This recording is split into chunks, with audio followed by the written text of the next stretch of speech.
Bonjour, après avoir présenté la formation IJ, informatique de gestion, dans cette séance, nous allons voir c'est quoi le système d'information.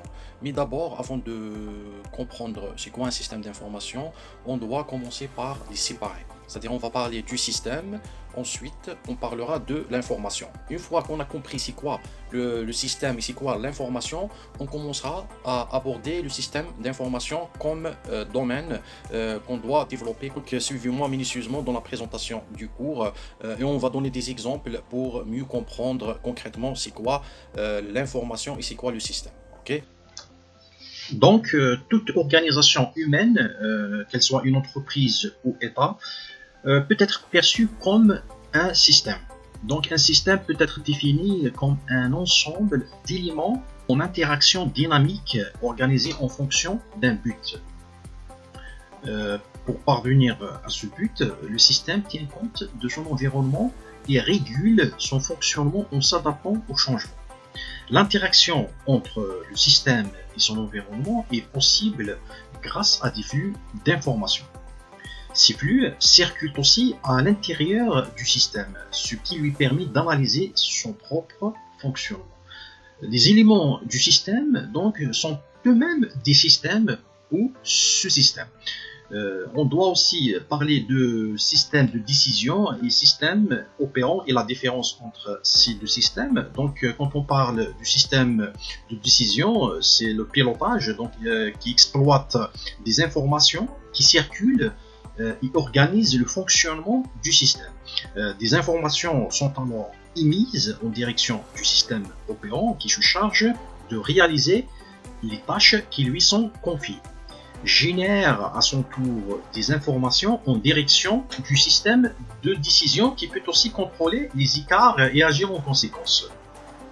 Quant au système opérant qui englobe toutes les fonctions liées à l'activité propre de l'entreprise, qu'elle soit facturation avec les clients, régler les salariés, gérer les stocks, faire des rapports. Donc le système de décision, appelé également système de pilotage, parce que c'est lui qui donne des décisions, décide des actions à conduire sur le système opérant en fonction des objectifs et des politiques de l'entreprise. Pour organiser son fonctionnement, le système a besoin de mémoriser des informations pour les comparer et faire des prévisions, faire des rapprochements, créer des rapports, etc.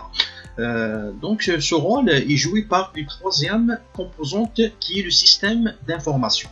Et ce système a aussi la charge de diffuser l'information et de réaliser tous les traitements nécessaires au fonctionnement du système. Donc, quel que soit le type d'organisation choisi, l'entreprise doit gérer le flux d'informations entre ses différents acteurs. On peut définir l'information comme un ensemble de données qui permettent de modifier la perception que l'on a de l'environnement. Donc l'information, c'est un renseignement,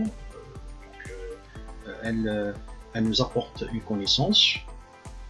Aussi, c'est relative au destinataire ici, c'est-à-dire que l'information pour l'un n'est pas obligatoirement une information pour l'autre. Ça dépend de son statut, ça dépend de son poste, ça dépend de son besoin en information, donc ça diffère.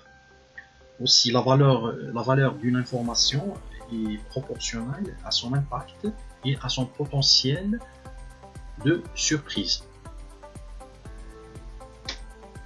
Et aussi, c'est un réducteur d'incertitude. Il réduit, par exemple, l'incertitude sur un projet, sur un investissement. Aussi, l'information, c'est une ressource, une richesse au même titre que les autres. C'est-à-dire, elle a une valeur. Comme par exemple, il y a des entreprises qui vendent de l'information. Aux entreprises industrielles, par exemple les entreprises marketing qui font des études de marché, vendent de l'information. Okay, donc sa valeur est importante en la comparant à un produit physique. On ne peut pas ramener une information fausse, il faut la vérifier, il faut des arguments, il faut la tester, c'est vraiment réel ou pas. D'accord. Aussi, l'information générique renseigne sur d'autres informations. Des fois, on aura besoin d'une liste des entreprises qui vont nous fournir de l'information. Donc, une information nous ramène d'autres informations. Ok. Pour les types d'informations, on va essayer de se concentrer beaucoup plus sur le domaine gestion, dans le domaine marketing, dans le domaine commercial, puisque c'est notre champ de recherche. Pour les types d'informations, on peut trouver en général des informations économiques qui concernent par exemple l'inflation, les agrégats économiques que vous avez étudiés en première année, en deuxième année, dans le module micro-macroéconomique. Aussi, on a des informations mercatiques qui concernent le marché, des informations par exemple, sur la concurrence, sur les clients, sur les parts du marché. Mercatique, ça vient du mot market, marché. Okay. Vous avez aussi des informations financières et comptables, par exemple les bilans, les investissements, les projets. On a aussi des informations logistiques qui concernent par exemple les prix de transport, l'optimisation du placement des dépôts, par exemple les itinéraires. Tout ça rentre dans le domaine de la logistique. Aussi, on peut trouver aussi même des informations juridiques, comment créer une entreprise, comment créer une SAR, une URL, ainsi de suite. Voilà. Pour les sources d'information, on peut les répartir en informations internes qui sont en général des rapports des dirigeants, des documents comptables et financiers, donc de services, documents sociaux, documents issus de l'Assemblée générale, études commerciales, éléments juridiques, informations sociales des salariés, journaux d'entreprise. Donc tout ça, c'est des informations qu'on peut trouver dans les services à l'intérieur de l'entreprise. Qui sont accessibles, surtout pour ceux qui travaillent avec ces entreprises, mais en fonction bien sûr de sa hiérarchie, de son poste, parce qu'on ne peut pas fournir par exemple des informations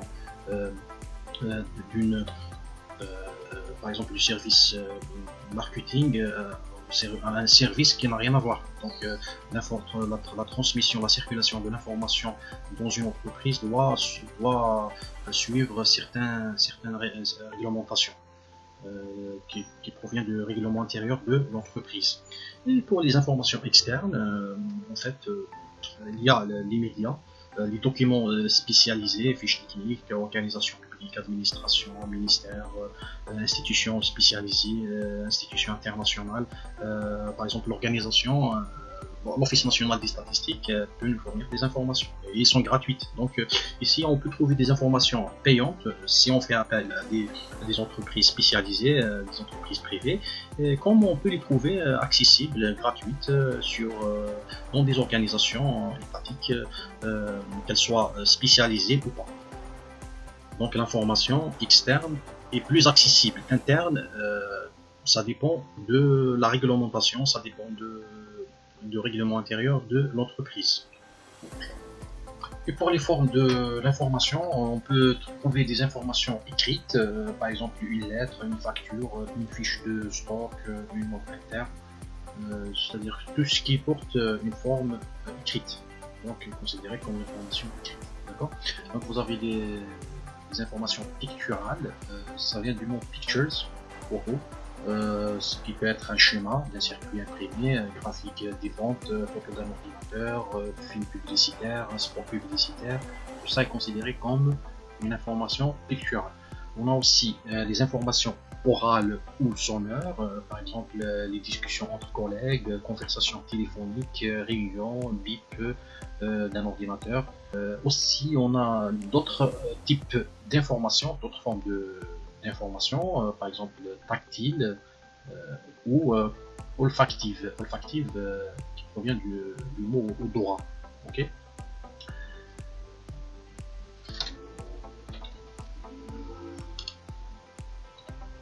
Aussi, pour la qualité d'information, pour qu'elle soit fonctionnelle, l'information doit être fiable.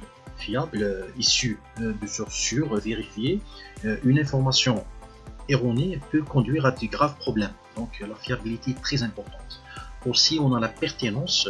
Une information doit répondre aux besoins des décideurs. Il doit être adapté aux besoins. Aussi, l'information doit être utile en rapport avec le problème traité. Aussi exact, l'exactitude de l'information, avec des chiffres, avec des formules exactes. Les données ne comportent pas d'erreur, il faut qu'elles soient exactes. Okay, 1 plus 1 égale 2. Précise par rapport au problème à traiter. Par exemple, doit répondre à un problème. L'information est suffisante pour réduire des risques d'erreur. Okay, vous avez aussi la disponibilité. Le décideur peut utiliser l'information au moment où il en a besoin, c'est-à-dire il faut qu'elle soit disponible et accessible. Actuelle, c'est-à-dire l'information appartient à la réalité le plus récente. Okay. Pour le rôle de l'information, aussi pour des nécessités de gestion. Par exemple, l'entreprise doit répondre aux attentes de ses partenaires, clients, par exemple fournir des devis, des factures, des renseignements. Pour les fournisseurs, par exemple, donner des commandes, des règlements. Pour la banque, fournir des bilans, des comptes de résultats. Aussi, le rôle de l'information dans la communication externe, par exemple, l'entreprise utilise l'information pour communiquer avec son environnement.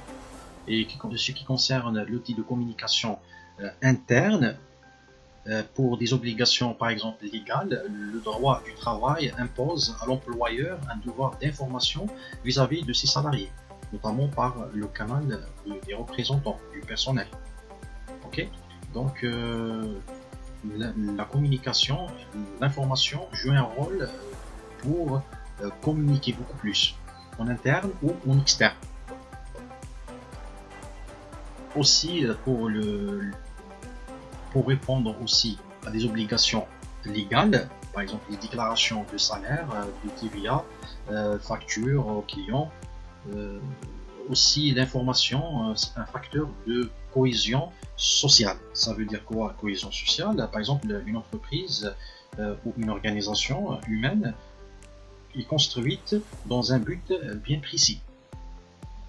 Pour que cette réunion d'individus soit performante et durable, l'entreprise doit satisfaire les besoins de ses membres. En plus des besoins matériels, l'individu exprime d'autres besoins plus psychosociologiques, notamment celui de se sentir utile. Voilà. Et pour répondre aussi aux besoins du système de décision et du système opérant, l'information est à la base de toute décision. Elle permet d'évaluer l'importance du problème à résoudre, de réduire le risque d'erreur et de choisir entre différentes solutions possibles. Par exemple, pour acquérir de nouvelles machines, on utilise des propositions, des prix et des produits de différents fournisseurs. Une première sélection, par exemple, permet d'éliminer les produits trop chers ou mal adaptés aux besoins. Les produits restants sont comparés sur la base de critères jugés pertinents pour le choix. On peut décider de retenir les machines ayant le meilleur rapport qualité-prix ou le meilleur service après-vente, etc. Donc on a une grille de critères et à base de ces critères-là, on choisit le meilleur fournisseur. L'information constitue un élément essentiel dans l'entreprise et cette entreprise doit mettre en œuvre tous les moyens nécessaires pour les gérer et dans cette optique-là que s'inscrit le système d'information. Et merci pour votre attention et à la prochaine séance, Inch'Allah.